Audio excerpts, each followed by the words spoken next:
За. За өнөөдрийн бидний ярих сэдэв бол авилгын эсрэг хууль гэж харагдаж байна тийм ээ. Авилгын эсрэг хууль. За үндсэндээ 70 гаруй тесттэй энэ сэдэв харагдаж байна. Мгм. За. За бид нар ингээд ер нь өнөөдрийн сэдвээр одоо авилгын эсрэг хууль гэж нэрлэж байгаа боловч авилгын эсрэг хуулийн багц сэдв гэд хэлчих болно. Нэгсэндээ бид нар энэ 70 гаруй тест нь хоёр өөр хуулиас хамаарж байгаа гэсэн үг. За хоёр өөр хуулиас хамаарж байгаа ийм сэдв байна гэсэн үг. Тэгэхээр бид нар тухайн агуулгыг судлахдаа яг энэ агуулгаар бид нар яг юу судлах байгаа юм бэ гэдгээ мэдчих юм бол а энэ агуулгад хамаарах хэдэн тест байгаа вэ гэдгээ тоолон авчдаг гэсэн үг. За авилгын эсрэг хууль гэж байна. За тэгэхээр хэдүүлээ одоо бидний өнөөдрийн судлах байгаа энэ 70 гаруй тестэн донд нэгдүгürt авилгын эсрэг хууль дээр яригддаг агуулгууд, хоёрдугаарт ашиг сонирхлын зөрчлийн тухай хууль дээр яригддаг агуулгууд энэ сэдвээр яригдах юм байна тийм ээ.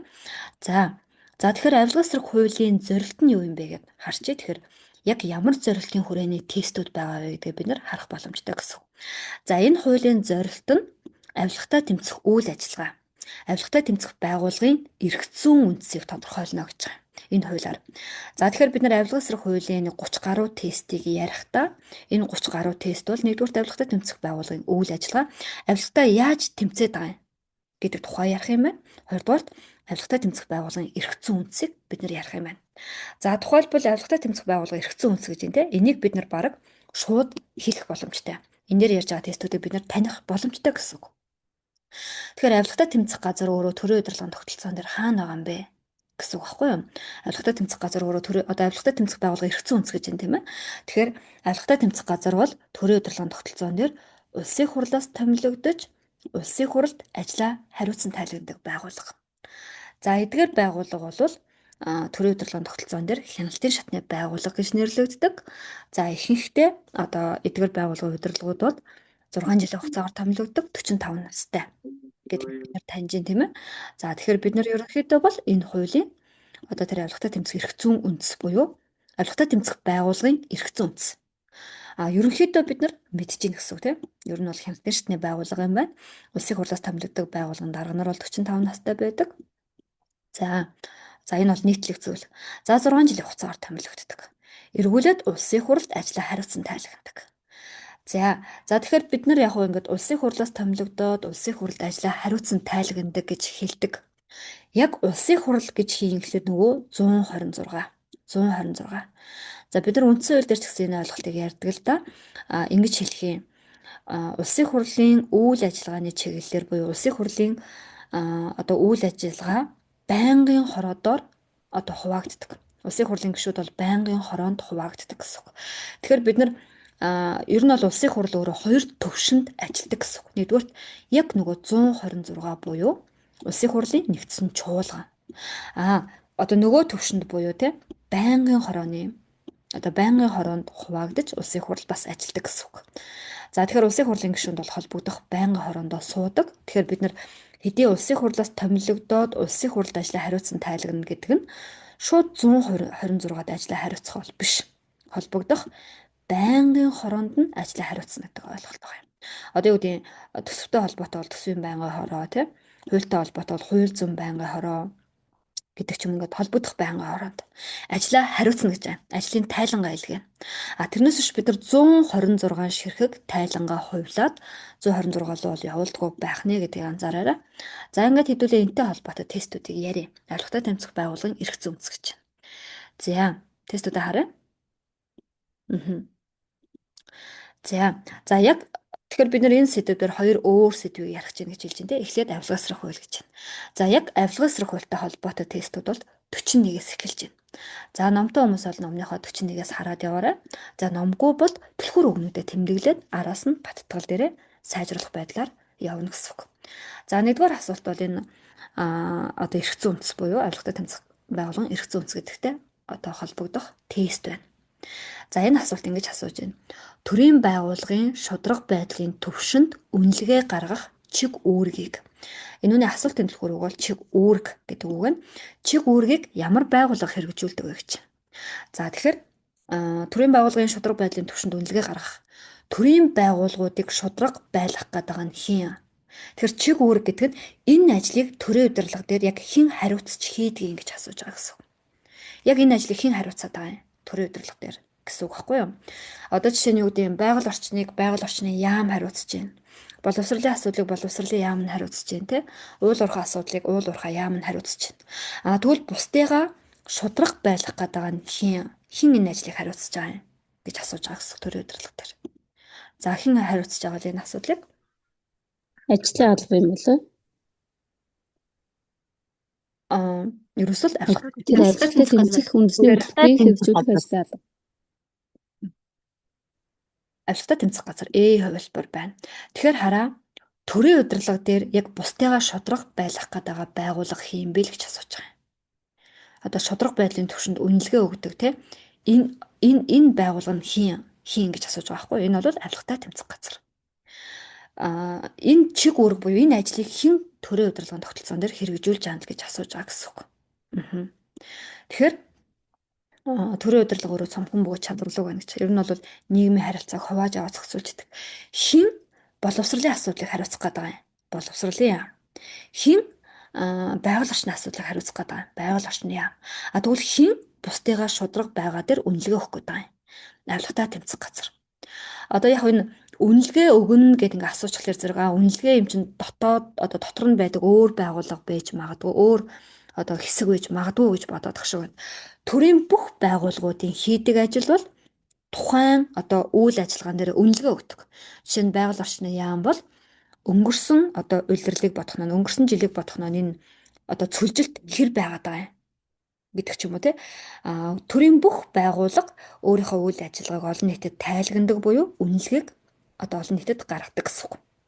Юу гэвэл байгаль орчин жил ирэх тусмаа цөлжиж гин гэдэг ч юм уу те. Энэ онд тэдэн булаг шанд сэргэлээ гэдэг ч юм уу те. Тэгэхээр энэ үнэлгээ өгнө. За энэ өөрийнхөө байгууллага дээр үнэлгээ өгнө. Энэ байгууллагын мэдээллийг олон нийтэд ил болгоно гэдэг энэ бүх байгууллагын хийдэг ажил. Тухайн чиг үүргийн бүх байгууллагын өөрсдийнх нь хийдэг ажил. За тэгэхээр энэ бол авилгатай тэмцэх газар. За энэ ажлыг хэн хийдэг юм бэ? Төрийн удирдлага дээр гэж байгаа. Хэн бусдыгаа шудраг байлгах гэдэг юм. Тэгээ авилгын индекс өссөн буурсан гэдэг мэдээллийг хэн гаргаж өгөх гэдэг юм гэхээр авилгатай тэмцэх газар өөрөө л энийг гаргадаг гэдэг ойлголт. За 41 чиг үүрэг буюу хэн хийдэг вэ гэдэг асуулт. За дараагийн асуултыг харъя. За 45. Яг саяных шиг асуулт нэгсэндөө. Авилгын цар хүрээ хэлбэр шалтгааныг судлаад авилгын индексийг гаргаж олон нийтэд мэдээлдэг байгууллагыг нэрлэнэ. Тэгэхээр энэ хараа шудраг байдлын түвшинд үнэлгээ гаргах буюу ер нь өнгөрсөн оны байдлаар авилга хэр багасаад байгаа манай улсын хувьд авилгын индексээр бид нар хэр урагшилж чадаад байгаа гэдэг ч юм уу. Энийг бодлоо авилгатай тэмцэх газар. За 45 ч гэсэн ялгаагүй л бүх төрлийн байгууллагын хийдэг ажил. Тэгэхээр авилгатай тэмцэх газар бол тийм ээ авилгын цар хүрээ хэлбэр шалтгааныг судлаад авилгын индексийг олон нийтэд гаргаж мэдээлдэг. Тэгэхээр төрийн бүх байгууллагууд үйл ажиллагаагаа олон нийтэд ил байлгах буюу тэр үйл ажиллагаагаа олон нийтэд тайлагнадаг гэсэн үг. Авилгын индексийг. Тэгэхээр авилгатай тэмцэх газар тийм өнгөрсөн онд авилгын индекс ийм байсан. Энэ онд авилгын индекс илүү сайжирчээ гэдэг ч юм уу тийм. За байгаль орчны яам бол өнгөрсөн онд байгаль орчинд ийм үзэгдэл их олон байсан бол энэ улиралд юу гэдэг за цөлжилт багасчээ гэдэг ч юм уу тий. Тэгэхээр энэ бол тухайн чиг үүргийн байгууллагуудын хийдэг ажил. Тэгэхээр чиг үүргийн гэдэг маань яг энэ төрийн удирдлага дээр тэр асуудлыг хариуцж байгаа тэр байгууллагын л тухай гэсэн үг. Тэр байгууллагын хилцээний тухай асуугаагүй, тэр байгууллагын дотоод нэгжийн тухай асуугаагүй. Ерөнхийдөө энэ ажлыг төрийн удирдлага дээр хэн гэдэг байгууллага байгаа юм гэж асууж байна.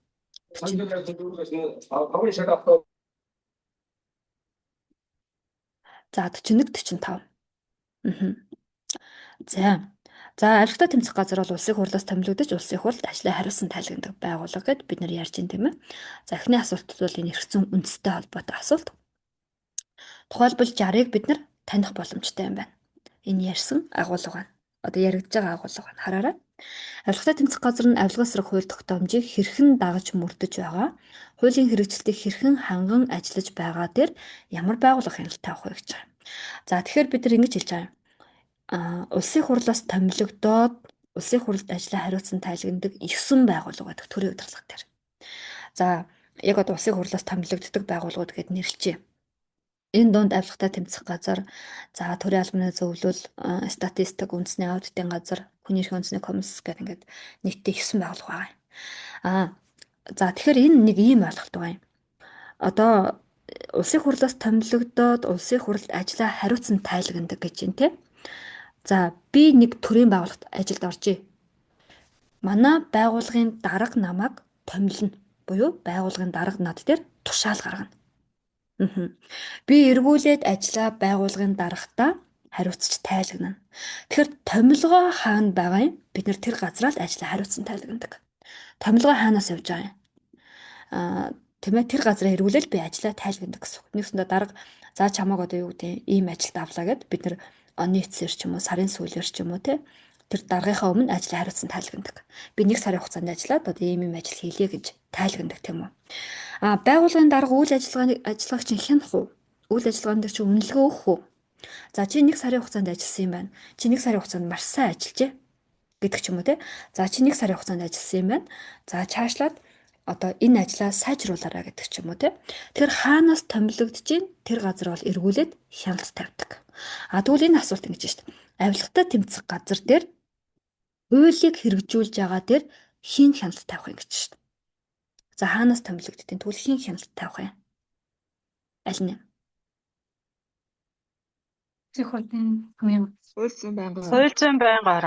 Хуульцсан байнгын ороо. Тэгэхээр бид нар улсын хурал гэдэг чинь бол 126-г хэлж байгаамаа. Бид нар эргүүлээд улсын хуралтай холбогдох одоо тайлангаа хөргүүлнэ. Гэхдээ улсын хурал буюу шууд 126 лу тий одоо материалаа 126 хувьлаад өгөхгүй. Улсын хурал өөрөө 2 түвшинд ажилладаг гэсэн. Яг 126 ч өөрөө нэгдсэн чуулган. Түүнээс бусдаар байнгын хороондоо хуваагддаг. Тэгэхээр холбогдох байнгын хороонд энэ тайланг илгээнэ. За тэгэхээр хуулийн хэрэгжилтийг гэж шүү дээ. Ер нь бол хуулийг хэрхэн хэрэгжүүлж байгаа гэдэг дээр хууль зүйн байнгын хороо хяналт тавина.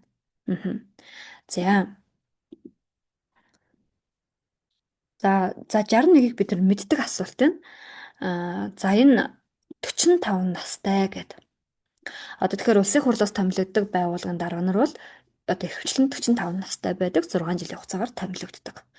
Улсын хурлаас томилогддог байгууллагуудыг бид нар хяналтын шатны байгууллага гэж нэрлэдэг. Тэгэхээр 45 насаа таньжаахад л энэ асуултанд шууд хариулж байна. Тэгэхээр хариулт нь гэсэн үг тийм. Одоо бусд дээр нь жишээ 45 гэж байна уу? Байхгүй байгаас. Тэгэхээр бид нар энийг бол хараад таньж гэнэ гэсэн үг. За хувилбар байна. За чааш нь явуулъя. За одоо бид нар нөгөө энэ юуны тухай ярьж байна те. Авилгатай тэмцэх байгууллагын эрх зүйн үндэс буюу. Төрийн удирдлага дээр яг ямар байр суурь эзэлдэг юм? Авилга дээр одоо үнэлгээ өгдөг юм байна. Индексийг гаргадаг юм байна. Тэ авилгыг бол хянадаг юм байна. Улсын хурлаас томилогдсон юм байна. Эргүүлээд улсын хурлд ажиллаа хариуцсан тайлгнад юм байна гэдэг энэ ойлголтуудыг ярьж байна. За 71 72.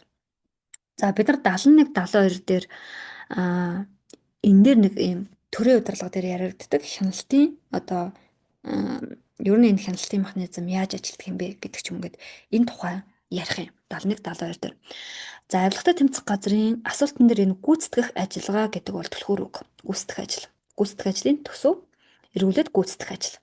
За ер нь гүйцэтгэх ажиллагаа гэдэг үг бол тусгай хяналтын дэд хороо гэдэг үгтэй цуг явдаг. За гүйцэтгэх ажиллагаа гэдэг нь хараа. Төсөөх юм баталгаа гэж байна. За тэгэхээр тусгай хяналтын дэд хороо, тусгай хяналтын дэд хороо, тусгай хяналтын дэд хороо гэж байна те. Тэгэхээр төсөв хэн баталдаг юм? Одоо нэг төсөв гэдэг түлхүүр үг хийнийх юм гэхлээр зэрэг улсын хурлынх. Тэгэхээр гүйцэтгэх ажиллагаа гэдэг үг өөрөө тусгай хяналтын дэд хороо болоод төсөв гэдэг үг нь улсын хуралтай холбогдно. За тэгэхээр 71-ийн хувилбарыг бид нар авч байгаа юм тийм ээ. Авилгатай тэмцэх газрын гүйцэтгэх ажлын төсөвийг хэн батлах вэ гэхлээр зэрэг улсын хурлын тусгай хяналтын дэд хорооноос хянаж санал болгосноор улсын хурал. За энэ процесс бүрэн гүйцэд явж шүү. Бид нар улсын хурал буюу одоо нэгдсэн чуулганаар тийм ээ нөгөө 126 улсын хурлыг хэлчихэж байна. За байнгын хороо.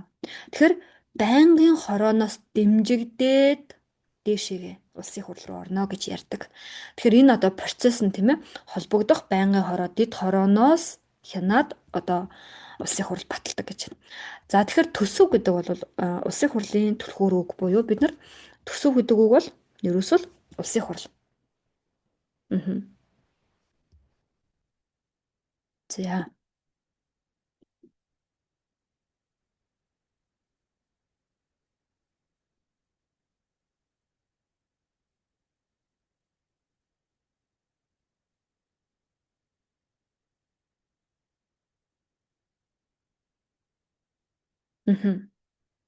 За тэгэхээр төсөв гэдэг бол зөвхөн улсын хурлын онцгой бүр хэрэг тийм ээ. Одоо төсөв батлна, хууль батлна гэдэг үгнүүд бол улсын хурлын түлхүүр үг гэсэн үг. За тэгэхээр гүйцэтгэх ажлын гэж асууж байгаа учраас одоо улсын хурлын процесс эхлээд байнгын хороогоор дамжаад нэгдсэн чуулган буюу улсын хурл руу ордог гэдэг энэ процесс харагдаж байна тийм ээ. Одоо байнгын хорооны хурлаар дэмжүүлчих юм бол дээшээгээ нэгдсэн чуулганаар. Ингээд хууль батлагддаг гэдэг процесс харагдаж байгаа. За тусгай хяналтын дэд хорооноос хянал санал болгосноор улсын хурл. За тэгэхээр бид нар энэ хараа гүйцэтгэх ажиллагаа гэдэг үг бол энэ тусгай хяналт гэдэг үгтэй тусгай хяналтын дэд хороо гэдэг үгтэй цуг яригдж байгаа юм тийм үү?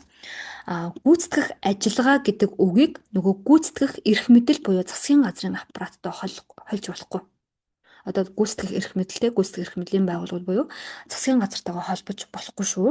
Харин гүйцэтгэх ажиллагаа явуулна гэдэг нь за тэгэхээр авилгатай тэмцэх газар өөрөө гүйцэтгэх ажиллагаа явуулдаг тийм гүйцэтгэх ажиллагааны тухай хууль гэдэг ингээд тустай хууль байна тийм. За ер нь одоо жишээ нь одоо тагнуулын байгууллага жишээ нь гүйцэтгэх ажиллагаа явуулдаг тийм хин хаана хизээ тагнуул хийснийг хинч мэдтгүү. Энэ өөрөө нууц зүйл байдаг. Тэгэхээр гүйцэтгэх ажиллагаа өөрөө ер нь бол нууц байдаг гэсэн үг. За тэгэхээр нөгөө нэг одоо за яг өдөр тусгай хяналтын дэд хороо гэдгийг анзаарч аваарай. Тэгэхээр гүйцэтгэх ажиллагаа гэдэг бол ер нь жишээ нь бид нар энэ одоо хин хаана хизээ тагнуул хийсэн өөрөө нууц зүйл байнга нууцлна гэж байгаа байхгүй юу. Тэгэхээр яг энэ төрийн нууцтай үйл ажиллагаан дээр хяналтууд одоо юу гэдэг юм яригдахгүй. Зөвхөн төсвийг нь батлна гэдэг процесс л яригддаг. За тэгэхээр гүйцэтгэх ажиллагаагаа тусгай хяналтын дэд хороо гэдэгтэй холбож харж байгаа. Гүйцэтгэх ажиллагааны тухай хууль тогтоомжийг тусгай хяналтын дэд хороо гэдээ ороод ирж байгаа юм. За тэгэхээр бид нар нэг юм хяналтын тухай одоо ярьж эхлэх чинь гэсэн үг. За энэ асуултыг бид бүхэн за 44 дугаар асуултнаас харъя. 44 дээр. За 44 дээр авилгатай тэмцэх газрын дэргэдэх олон нийтийн зөвлөл гэдэг байгууллагын тухай одоо бид нар ярьж эхлэх чинь олон нийтийн зөвлөл. За тэгэхээр ингэж хэлж байгаа юм тийм ээ. Одоо улсын хурлаас томилогдож улсын хурал дээр ажлаа хариуцсан тайлгнадаг байгууллагуудад үндсэндээ 9 байгууллага байна. За тэгэхээр эдгээр байгууллага өөрөө хяналтын шатны байгууллага. За маш энгийнээр ер нь бол одоо засгийн газрыг тухайлбал 9 талаас нь 8 талаас нь хянаж байгаа. Авилгатай тэмцэх газар тийм авилга авчих үе биш засгийн газар авилга авчих үе дээ. Энэ яам авилга авчих үе дээ. За санхүүгийн зохицуулах хороо нөгөө төсөл хөтөлбөрний үеийн сонгуулийн ерөнхий хороо. За сонгуулийн ерөнхий хороо бол арай өөр хяналт яригдана тийм ээ. За хүний эрхийн үндэсний комисс. Хүний эрхийн үндэсний комисс. Нэгсэндээ засгийн газрын аппарат бол эрх мэдэлтэй штэ. Захиргаадах эрх мэдэлтэй. Яамдууд те захиргаадах эрх мэдэлтэй. Хин нэгний эрхийг одоо зөрчиж үедээ. За төрийн албаны зөвлөл төрийн албаны төв байгууллага гэж нэрлэжээ. ТА, ТБ. Төрийн албаны төв байгууллага бол бараг л хүний нөөц. Нөгөө хүний нөөц төр нь хяналт тавьдаг. Одоо тийм нөгөө мэрэгсэн төрийн албаагчийг бий болгоно. За нөгөө хин нэг буруу үндслээр ажлаас халчих үедээ гэдэг төр ч юм ингээд хяналт тавьж байгаа юм. За тэгвэл одоо юу гэдэг авилгатай тэмцэх газар ч өөрөө төрийн удирдлага дээр манай бид нар ингээд хичээл эхэлж байгаа тийм манай энэ төр бол иргэдийнхэн төлөө ажилладаг төр юм аа. Яагаад гэвэл төрийн мөнгө одоо төрийн төсөв гэж бол байхгүй. Энэ бол иргэдийн юм. Одоо бүгд найрамд засаглалтай буюу иргэдийнхэн төлөө ажилладаг ийм төр байгаад байгаа юм. Иргэдийнхэн газар нутаг дээр иргэдийн төсөв мөнгөөр ажиллаж байгаа юм. Тэгэхээр одоо энэ хяналтын шатны байгууллагууд тийм ээ нөгөө иргэдийнхэн төлөө ажиллах төр чинь авилга авчих үедээ. Нөгөө иргэдийнхэн төлөө тийм ээ иргэдийн эрүүл аюулгүй орчинд амьдруулах энэ төрийн байгууллагууд авилга аваад одоо тэр замыг муу хийчих үедээ гэдэг ч юм уу тийм энэ зам тээврийн замаа одоо бариулахдаа муу хийчих үедээ гэдэг дээр хяналт тавьж байгаа юм. За тэгэхээр улсын хурлаас томилогдож байгаа эдгээр байгууллагч өөрөө хяналтын шатны байгууллага гэж нэрлэж байна. Хяналтын шатны. Гэтэл авилгатай тэмцэх газар чинь өөрөө бас төрийн байгууллага штэ. Бас л нөгөө одоо улсын төсвөөс тийм ээ одоо санхүүждэг ийм байгууллага штэ. Төсвөөс санхүүждэг. Бас л нөгөө ард түмний мөнгийг захиран зарцуулж байна. За тэгвэл эдгээр байгууллагын дэргэд бол олон нийтийн зөвлөл гэдэг олон нийт одоо олон нийтийн зөвлөл за олон нийттэй харилцах зөвлөл гэдэг ингээд эдгээр байгууллагуудын дэргэд тухайлбал төрийн албаны төв байгууллагын дэргэд за бас ийм олон нийтийн одоо зөвлөл бас бийждэг. За тэгэхээр эдгээр байгууллагын дэргэд олон нийтийн зөвлөл бийждэг байна. За За тэгэхээр одоо нэг ийм ойлголтын тухай ярина. Бид нар эрх мэдэл нэг хүний гарт орох юм бол дарангуул үүснэ гэж хэлж байна. Авилгатай тэмцэх газар бол эрх мэдэлтэй газар шүү дээ. Хүүе яама авилга авчих үедээ хүүе агентлагаар таних авилга авсан юм биш үү те? Хүүе улсыг хурлаа, хүүе засгийн газрын гишүүдээ гэдэг ингээд хяналтын шатны буюу эрх мэдэлтэй байх юм биш үү? Эрх мэдэл нэг хүний гарт орох юм бол дарангуул үүсдэг. За тэгэхээр яадаг вэ гэхээр зэрэг ер нь төрийн удирдлага дээр нэг юм хяналт маш олон талдаасаа байдаг. Тухайлбал авилгатай тэмцэх газрыг хянаж байгаа нь одоо саяны бидний хардгаар тийм ээ улсын хурлаас томилогдоод улсын хурлд ажлын хариуцсан тайлгна. Нэгсэндээ улсын хурл бол хянаж шít үйл ажиллагааг хянаж байна. Авилгатай тэмцэх газар өөрөө хэр хуулийг биелүүлээд байгаа юм. Гэт эхний одоо хяналт бол улсын хурлаас. Дараагийн хяналт бол олон нийтийн зөвлөл. Олон нийтийн зөвлөл. Тэгэхээр улсын хурлаас тийм ээ хууль дээр нь улсын хурлын хууль зам байнга ороо. За төсөв дээр нь тэр гүйцэтгэх ажиллагааны төсөв дээр нь бол тусгай хяналтын дэд хороо. За гээд ингээд олон төрлийн хяналтууд байгаа. За тэрний нэг нь одоо энэ олон нийтийн зөвлөл гэж орж ирж байна тийм ээ. За ингээд хэдүүлээ тесттэй харъя. 44 дээр авилгатай тэмцэх газрын дэргэдэх олон нийтийн зөвлөл нь авилгатай тэмцэх газрын ямар үйл ажиллагаанд хяналт тавих вэ? За тэгэхээр энэ дээр хараа. Хэрэг бүртгэл дээр нь өөр нэг субъект. За хэрэг бүртгэл мөрдөн байцаалт дээр төрийн удирдлага дээр хяналт тавьдаг тийм прокурор тавьж штэ. Тэгэхээр прокуророос бас хяналт ирж байна. За гүйцэтгэх ажиллагаан дээр тусгай хяналтын дэд хороо гэх дахиад нэг субъект. Бусад үйл ажиллагаанд хин хяналт тавиад байгаа. Энэ бусад үйл ажиллагаанд хин хяналт тавьж байгаа гэхээр зэрэг олон нийтийн зөвлөл. Тэгэхээр хэрэг бүртгэлт дээр өөр субъект, гүйцэтгэх ажиллагаан дээр дахиад нэг өөр субъект. Тэгвэл бусад үйл ажиллагаан дээр олон нийтийн зөвлөл. Тухайлбал энэ асуултыг л харахад одоо авилгатай тэмцэх газар дээр хяналт тавьдаг 3 субъектын тухай ярьж эхэлж байна. Нэмээд нөгөө улсын хурлын холбогдох байнгын хороонууд хяналт тавина. Тэгэхээр хяналт гэдэг юмны чинь цаана дандаа эрх мэдэл байгаа юм те. Би чамайг бол хянах эрх мэдэлтэй шүү. Зөвхөн нэгэн газраас буюу зөвхөн улсын хурл өөрөө хяндаг байсан бол яах вэ? Нөгөө улсын хурл чинь бас одоо төсвийн байгуулагчтай тийм. Одоо төрийн байгууллага яг бид нартай адилхан төрөөс цалин авдаг. Тэгэхээр зөвхөн улсын хурл хянаад байвал яах вэ? Би чамайг хяндаг шүү. Чи бол намайг хянахгүй шүү гэж хэлэх байгаа юм шиг харагдаж байна. Тэр утгаараа авилгатай тэмцэх газрыг одоо шударга байлгахын тулд одоо энэ хяналтын эрх мэдлийг зөвхөн улсын хурлд өгүүлгүйгээр олон талаас нь хянаж байгаа одоо энэ процесс байна л гэсэн үг. За 44-ийн A хувилбарыг бид нар харж байна. За тэгэхээр олон нийтийн зөвлөл бол тэр хэрэг бүртгэл мөрдөн байцаалтаас бусад үйл ажиллагаан дээр мөрдөн байцаалт гүйцэтгэх ажиллагаас бусад дээр хяналт тавьдаг ийм газар байна. Олон нийтийн зөвлөл. За тэгэхээр хэдүүл олон нийтийн зөвлөлтэй холбоотой асуултуудыг түүгээд харъя.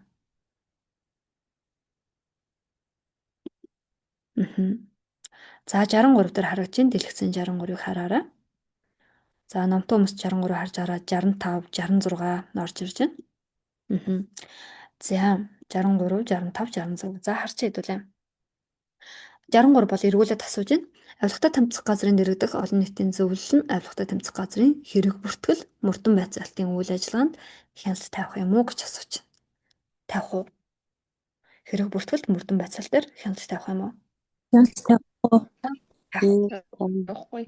тавихгүй. Хяналт тавихгүй. За. Олон нийтийн зөвлөлийн гишүүн төрийн жинхэнэ албан агчийг нэр дэвшүүлж болох уу гэж асууж байна. Олон нийтийн зөвлөлийн гишүүдийг ямар албанд болохгүй. За тэгэхээр олон нийтийн зөвлөлийн гишүүн төрийн жинхэнэ албан агчийг нэр дэвшүүлж болох уу гэхээр болохгүй. За олон нийтийн зөвлөлийн гишүүдийг ерөнхийлөгч томилгоо хийдэг юм байна. За тэгэхээр энэ нэг ахаад л одоо дараагийн юм хяналтын ойлголт орж ирж байна тийм. Одоо олон нийтийн зөвлөлч өөрөө авилгатай тэмцэх газар дээр тодорхой хэмжээнд хяналт тавьж байгаа юм. Олон нийтийн зөвлөл. Тэгэхээр олон нийтийн зөвлөл өөрөө хаанаас томилогдох вэ гэдэг юм чинь чухал болчихж байгааз. Хэрвээ юу гэдэг улсын хурлаас олон нийтийн зөвлөлийг тавиад олон нийтийн зөвлөл нь одоо авилгатай тэмцэх газрыг хянаад тэгсэрнэ авилгатай тэмцэх газар нь улсын хурлыг хянана гэвэл энэ ч одоо ашиг сонирхлын зөрчил байгаа зү. Одоо юу гэдэг олон нийтийн зөвлөл те чи одоо юу гэдэг улсын хурлыг бити хянаараа гэдэг ч юм ингээд би бол чам дээр одоо онц үнэлгээ тавьчих гэдэг ч юм уу те. Ер нь бол нэг ингэж юм шиг харагдаж байна. За тэр утгаараа олон нийтийн зөвлөлийг бол ерөнхийлөгч. За ерөнхийлөгч өөр үндэсний аюулгүй байдлын тэргүүлж идэх ерөнхийлөгч. За тэгэхээр бид нэр ерөнхийлөгч үндсэн хуулийг ярахаар ерөнхийлөгч өөрөө одоо энэ төрийн удирдлагыг тогтвортой байлгах хүрээний хяналтуудыг хэрэгжүүлдэг гэж хэлдэг. Одоо шүүх, гүйцэтгэх, хууль тогтоох эрх мэдлийг харилцан тэнцвэртэй байхыг хангаж ажилдаг. Мөн олон нийтийн зөвлөлийн гишүүдийг томилж байна. Ерөнхийлөгч бол. За тэгэхээр олон нийтийн зөвлөлийн гишүүдийг хаанаас томилох вэ гэхээр ерөнхийлөгч томилгоо яддаг байна. Тэгэхээр нөгөө хяналтыг тийм ингээд маш олон тал руу хуваарлаж байна гэсэн үг. За төрийн жинхэнэ албаагч гэж асууж байгаа. Төрийн жинхэнэ албаагч нь олон нийтийн зөвлөлийн гишүүн байж болох уу гэж байгаа. За төрийн жинхэнэ албаагч гэдэг нь шууд утгаараа бид нар энэ төрийн захиргааг ер нь бол төрийн жинхэнэ алба гэдэг дотор төрийн тусгай төрийн захиргааг оруулж байгаа байхгүй юу? Тэгэхээр жишээлбэл төрийн захиргааны энэ мэрэгчлэлтэнгүүд бол өөрөө төрийн жинхэнэ албаагч. Гэтэл авилгатай тэмцэх газар чи өөрөө энэ газрыг хянаж байгаа штэ. Эндээс нь оронгуутлаа одоо тийм төрийн жинхэнэ албаагч оронгуутлаа эргүүлээд би авилгатай тэмцэх газрыг хянах гэвэл эн чинь нөгөө яг л нөгөө улсын хурлаас томилоо тий чи эргүүлээд улсын хурлыг хяна. Нэг юм хяналт тавих нөхцөл боломж нь алдагдах гэдэг байгааз. Тэгэхээр авилгатай тэмцэх олон нийтийн зөвлөлд төрийн жинхэнэ албаагчдыг оруулах үгүй. Яг л авилгатай тэмцэх газар чи энийг өөрөө хянах гэдэг байна шүү. Тэгсэн чинь авилгатай тэмцэх газрын дээд шатны байгууллагт нь одоо хянуулдаг субъект нь орчиж болохгүй шүү дээ тий. Эргүүлээд би авилгатай тэмцэх газрыг хянана гэж хэлэхгүй шүү дээ тий. За тэгэхээр төрийн жинхэнэ албаагчдыг оруулах уу гэхээр бид нар үгүй гэж харуулах юм байна. Төрийн жинхэнэ албаагчийг нэр дэвшүүлж болох уу гэхээр болохгүй. За олон нийтийн зөвлөлийн гишүүдийг Монгол Улсын ерөнхийлөгч томилдог байна. За ингээд хэдүүлээ авилгатай тэмцэх газрын эрх зүйн үндэс буюу авилгатай тэмцэх газар өөрөө хяналттай шатных юм байна. Улсын хурлаас томилогдоод улсын хурлын ажлаа хариуцсан тайлгнадаг юм байна. Тэ хажууд нь олон нийтийн зөвлөл гэдэг газар ажилладаг юм байна. Олон нийтийн зөвлөл бол авилгатай тэмцэх газрын хэрэг бүртгэх мөрдөн байцаагаас бусад үйл ажиллагаанаар хяналт тавьдаг юм байна. За ерөнхийлөгч томилдог юм байна гэд яг энэ асуултуудаа хараад нэг өгүүлбэр болгоод ч юм ингээд нэг ойлголт болгоод харчих хэрэгтэй. За дараагийн нэг ийм асуулт байна. Энэ 50-ыг хэдүүлээ ярьчээ. Дэлгэцийн 50 дугаар асуултыг. Авилгатай тэмцэх газрыг өөрчлөн байгуулах, татан буулгах асуудлыг ямар журмаар шийдвэрлэх вэ гэж. За хаанаас томилогдож хаана ажлаа хариуцдаг газар үлээ? Улсын хурл. Улсын хурл түлхүүр үгээ зөвлөмж чиг үндэслийг их хол шийдвэрлэнэ. За улсын хурл гээд энэ түлхүүр үгээ харъя гэсэн чинь за энэ дээр хоёр улсын хурл байна. Нэг нь үндэсний аюулгүй байдлын зөвлөлийн зөвлөмжийг үндэслэн, нөгөөх нь ерөнхийлөгчийн зөвлөмжийг үндэслэн. За тэгэхээр хинэн зөвлөмж гаргадаг юм бэ гэсэн үг байхгүй юу? Хинэн зөвлөгөө өгдөг юм гэхээр үндэсний аюулгүй байдлын зөвлөл бол энэ зөвлөл бол ерөнхийлөгчд зөвлөдөг. Зөвлөмжийн шин чанартай акт гаргадаг газар байна. Тэгэхээр AC2-ийн аль нь илүү хуулийн хэллэгтэй, зөв хуулийн хэллэгтэй гэхэлэр зэрэг А хувилбар зөв хууль одоо хэллэгтэй болж байна гэсэн. Ерөнхийлөгч бол юу гаргадаг вүлээ? Бид нар үндсэн хууль дээр зарим ангид бол ярьсан. зарлиг. За тийм учраас хувилбар зөв байна. За ингээд дараагийн асуулт 44 бид нар ярьсан. За ингээд хэдүүл ер нь олон нийтийн зөвлөл гэдэг газрыг ярьж байгаа. Бид нар хараа ерөнхийдөө авилгатай тэмцэх газрын одоо эрх зүйнс, авилгатай тэмцэх байгууллагын эрх зүйнс энэ зүйл ярьж байгаа. Юу хийдгийг, хаанаас томилогддгийг. За дараа нь хэдэн настай гэдгийг 45 настай. Одоо хажууд нь олон нийтийн зөвлөл энэ байгууллагын үйл ажиллагаан дээр хэн хяналт тавьдаг. Энэ байгууллагыг хэн хянадаг. Тэгэхээр холбогдох улсын хурлын байнгын хорооноод хянадаг юм байна. За олон нийтийн зөвлөл хянадаг юм байна. За тэр гүйцэтгэх ажиллагаа мөрдөн байцаагт нь бас өөр субъект хяналт тавьдаг юм байна гэдэг тухай ярьж байгаа юм. За авилгатай тэмцэх үйл ажиллагаа буюу за авилгатай ер нь яаж тэмцээд байгаа юм. За тэгэхээр хэдүүлээ одоо хамгийн жижиг нэгж буюу одоо энэ олон нийтийн зөвлөлийн тухайлбал засгийн газрыг хянаж ийн гэд ингээ хэлчихэж байгаа тийм засгийн газрыг хянаж ийн хамгийн жижиг нэгжээр авч байгаа гэсэн. Ер нь бол төрийн удирдлага тэр чигт нь хянаж байгаа. За улсын хурлаас томилогддог байгууллагууд бол засгийн газрын аппаратуудыг ер нь бол 8 талаас нь хянаад бичдэг. Яагаад тэгэхээр засгийн газар өөрөө төрийн мөнгийг яг захиран зарцуулдаг. Нөгөө улсын мөнгөөр ажил яаж хийж ийна, авилга аваад чанаргүй юм хийчих вэ дээ гэдэг дээр л хяналт тавиад байна тийм ээ. За тэгэхээр одоо тэгвэл авилгатай тэмцэх газар одоо авилгатай тэмцэх үйл ажиллагаа буюу авилгатай ер нь яаж тэмцээд байгаа юм. Тэгэхээр эхний алхам бол нөгөө хөрөнгө орлогын мэдүүлэг. Нэгсэндээ энэ нөгөө байгаль орчны яаманд орсон одоо батаач нь анх орохдоо нэг машин нэг байртай байсан шүү дээ. Огцом 3 машин 5 байртай болчих үедээ гэдэг төр ч юм ингээд хөрөнгө орлогыг нь хянаад байгаа юм. Авилгатаа яаж тэмцэж ийн гэхээр зэрэг хөрөнгө орлогоор нь хянаж ийн нэгдүгээрт. За бид нар өнөөдөр юм хоёр хууль байгаа гэж ярьж байна те. Бидний өнөөдрийн сэдвээр хоёр хууль байгаа юм. Нөгөөх нь нийтийн албанд нийтийн болоод хувийн ашиг сонирхлыг зохицуулах, ашиг сонирхлын зөрчлөөс урьдчилан сэргийлэх тухай хууль гэж байгаа юм. За энэ хуулиар ингэж зааж өгч байгаа юм. Нийтийн албанд за нийтийн болон хувийн ашиг сонирхлыг зохицуулах, ашиг сонирхлын зөрчлөөс урьдчилан сэргийлэх тухай хууль. За энэ хууль ямар учиртай хууль вэ гэхээр зэрэг энэ хууль бол нэг ийм хууль байгаа юм. Тэгэхээр үндсэндээ авилгатай тэмцэх газар бол тийм ээ хөрөнгө орлогыг нь хянах замаар за одоо юу гэдгийг боловсролын яамд анх орсон одоо хин гэдэг болроочийн одоо хөрөнгө орлого нь юу болж байна гэдэг дээр хяналт тавьдаг байна. Авилга байна уугүй юу гэдгийг хөрөнгө орлогоор нь хянчдаг байна. За энэ ойлголт бол хөрөнгө орлогын мэдүүлэг гэдэг ойлголт бол авилгын эсрэг хуулийн дээр яригдж байна. Нөгөө хууль нь буюу нийтийн албанд нийтийн болоод хувийн ашиг сонирхлыг зохицуулах тухай хууль те. Тэгэхээр бид нар ерөнхийдөө нийтийн албан хаагчд болно. Бид нар нэг бол нийтийн алба, нэг бол төрийн алба гэж ингээ ярьдаг. Ерөнхийдөө том утгаараа бол бид нар нийтийн алба болно. Тэгэхээр нийтийн албан хаагчдын онцлог юу вэ гэхээр зэрэг бид нар нийт олонний өмнөөс одоо нийт олонний төсөв мөнгийг захиран зарцуулж байгаа юм. Бид нар бол. Тэгэхээр та бол эрх мэдэлтэй хүн болох нь. Ямар эрх мэдэлтэй гэхээр зэрэг төрийн мөнгийг захиран зарцуулдаг хүн. Төрийн мөнгөөр шийдвэр гаргадаг хүн болно. Та бол. Тэгвэл энэ саяны хууль бол тийм ээ. Та ингээд төрийн мөнгөөр шийдвэр гаргахад тэр нийтийн ашиг сонирхлыг таны хувийн ашиг сонирхолтой зохицуулж өгөх гэж байгаа ийм хууль. Нэгсэндээ бид нар одоо яаж ажиллах юм бэ буюу энэ хуулийн дагуу бид нар дээр нэг 12 төрлийн хязгаарлалт үүсэт эхэлдэг байхгүй юу? Тэгэхээр нөгөө хууль нь бид нар авилгад өртчихгүй тулд одоо авилгад өртнө гэж хэлээд байгаа. Авилгад өртчихгүй тулд яаж ажиллах юм бэ гэдгийг зааж өгдөг ийм хууль. За тэгэхээр нэг талаасаа бол авилгатай тэмцэх газар хяналт тавиад байж байгаа бахан. Нөгөө талаасаа бид нар энэ хуулийн хүрээнд ажиллаж байгаа бахан. Энэ хууль бол тэр нийтийн ашиг сонирхлыг таны хувийн ашиг сонирхолтой зохицуулж өгөх гэдэг юм. Энэ хуулийн дагуу бид нар бол шилэн болж эхэлнэ. Төсөв мөнгө чинь. За тэгэхээр одоо хэдүүлээ нөгөө авилгатай хэрхэн тэмцээд байгаа юм буюу авилгатай тэмцэх үйл ажиллагаа буюу хөрөнгө орлогын мэдүүлэг гэдэг тестүүдийг ярьчих. Хөрөнгө орлогын мэдүүлэг. За энэ тестүүд тухайлбал 47 дээр харагдаж байна. 47. За мэдүүлэг гаргаж гэдэг нь энэ хөрөнгө орлого одоо бид нартэй төрийн албаагч бид нар. Мэдүүлэг гаргагч нь мэдүүлгээ мэдүүлсний дараа хөрөнгө орлого нь ямар хэмжээгээр өөрчлөгдсөн бол түүнийг 30 хоногийн дотор мэдүүлэх вэ гэж. За дөрвөн хувилбарыг дөрвөлнгийн харьцуулдаг төрлийн тест байна. За ийм тестүүдийг бид нар яаж ажиллах ёстой вэ? Шууд нэг бүрчлэн унших юм уу? Нэг сарын хөдөлмөрийн өснө, нэг сарын хөдөлмөрийн өснө, нэг сарын ингэж унших юм уу? Бүгдийг унших. За ийм төрлийн тестүүдийг бид нар яах ёстой вэ? Аль хуулийн хэллэгтэйг нь сонгох.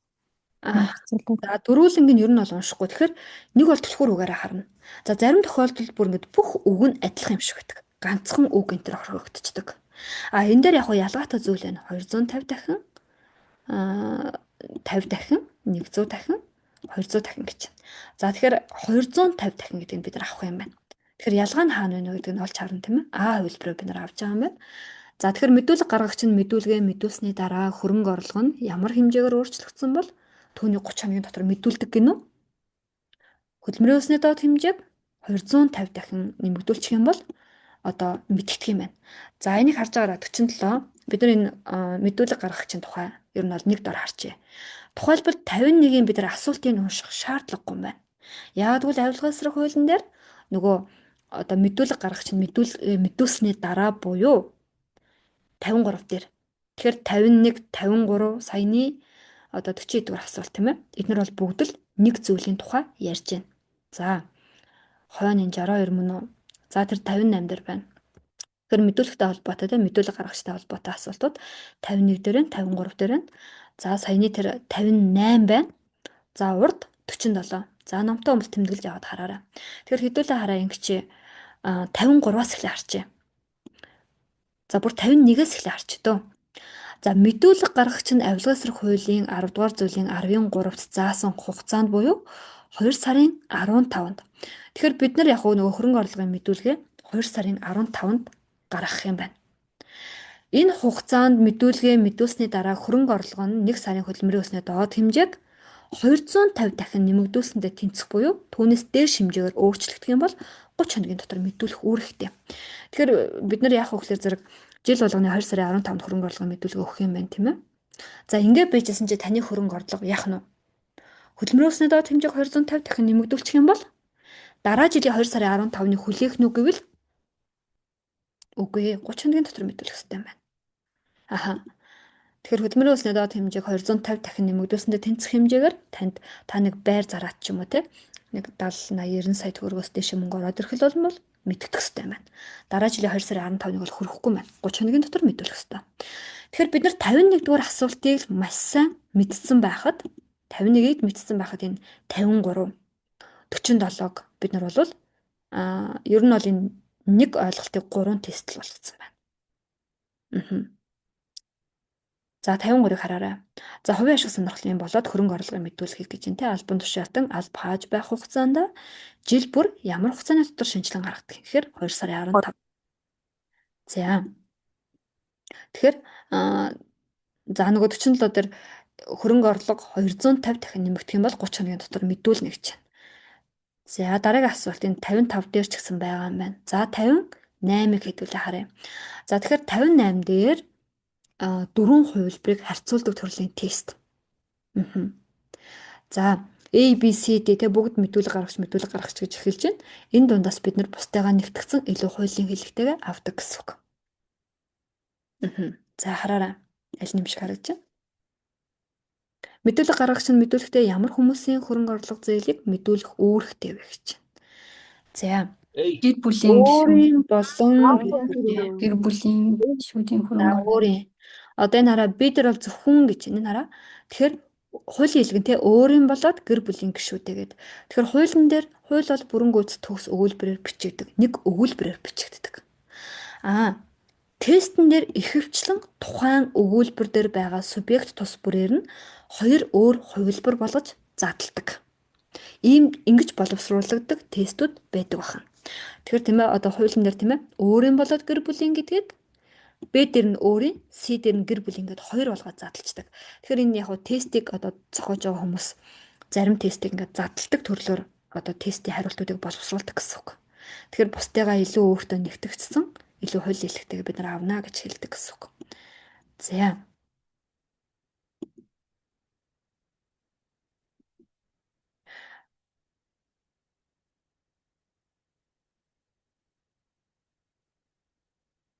За одоохон за чараа дэлгэц байхгүй болчлоо тий.